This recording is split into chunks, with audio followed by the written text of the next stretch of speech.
Emily narakubonye nkaturubura ndakwiyumvira uko babukanyica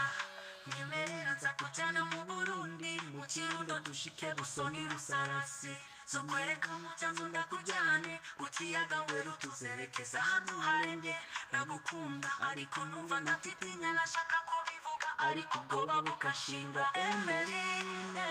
umuca mu maso yawe Emeline uhagaze rwose ariko ndacatinya zakubwira ko ngukunda Emeline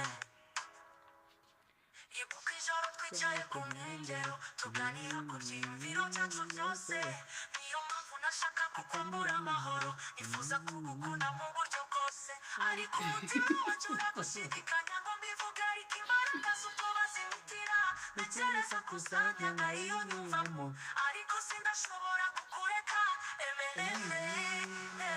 umuca mu maso yawe Emeline uhagaze rwose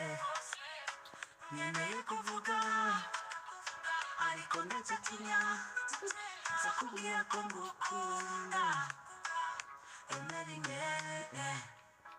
noneho ndashaka kuvuga ibyo mfite mu mutima Emeline ni wowe nkunda kurusha byose ntabwo nzongera gutinya ngira ngo nkubwire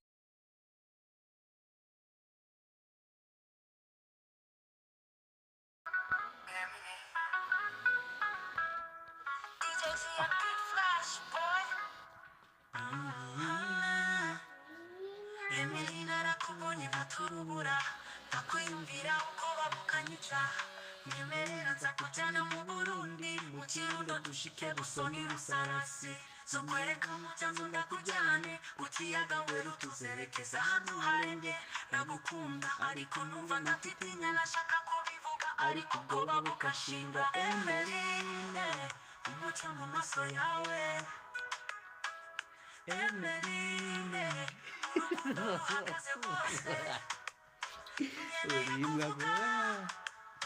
ariko ndacatinya zakubwira ko ngukunda Emeline ibuka ijoro twicaye ku nkengero tuganira ku byiyumviro byacu byose niyo mpamvu nashaka kukwambura amahoro